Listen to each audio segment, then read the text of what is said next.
tackling one of the most loved recipes on the World Wide Web, which is mac and cheese. We're going to change it up with cauliflower. So if you like the sound of that, stick around. And if you've missed anything in this recipe, then make sure you head on over to Katie.Pix.com because it's all there for you. Should we stop waffling and start cooking?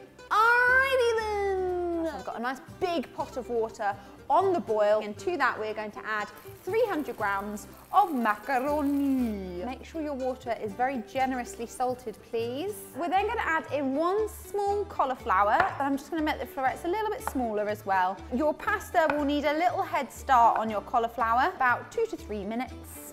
Okay, and then this can go into our pot as well. So whilst that is cooking for 8 minutes, we're going to try and speed through this bechamel. Really basic cheese sauce. It's the sort of stuff that you can put in between your lasagna layers as well, so it's a good one to have in the bank. Put a pan on a medium heat. We're going to add 50 grams of good quality butter. If you came here for health, you've gone to the wrong place. Once your butter is melted, we're going to add in our 50 grams of plain flour. And what will happen is it will form like a little ball. Now we do need to cook this through for a few minutes because what...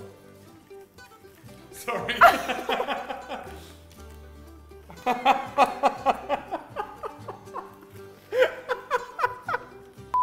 So now you've got a glimpse into how we actually shoot because we've just spent the last 7 minutes laughing. So this is now ready to come off.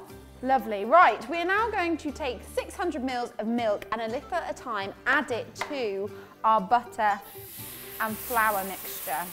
Between every addition of milk, you want to give it a really good stir to make sure that your sauce stays nice and smooth. Do you know what I'm really impressed with? The handles of these pans don't get hot.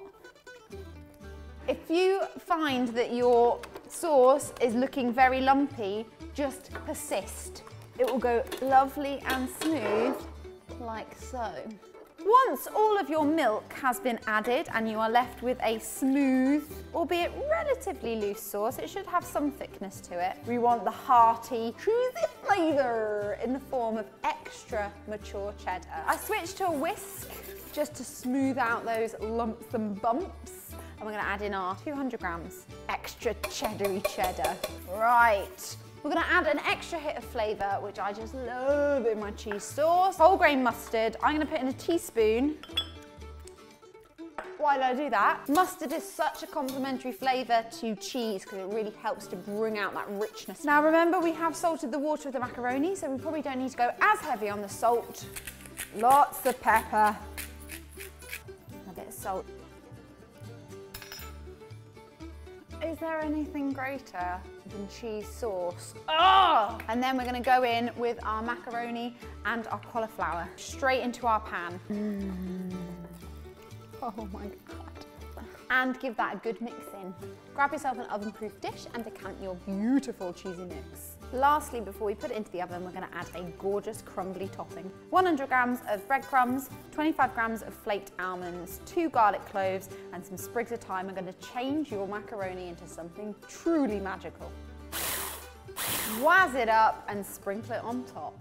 And then into a hot grill for about 5 minutes to get a gorgeous crunchy golden colour on top. Let's get tucked in there. That is heaven in a mouthful. Delicious. The pasta is al dente. The cauliflower is lovely and soft, adds a beautiful texture to the dish. Oh, that makes me really, really happy. I hope you like this recipe, guys. I hope you give it a go. If you do, please do share it with me on the social networks at the Katie.Pix. And guys, if you fancy seeing more from me, then why not subscribe? I'm here every single Tuesday cooking new recipes and delicious grub. I hope to see you next time. Bye! Sweet Jesus.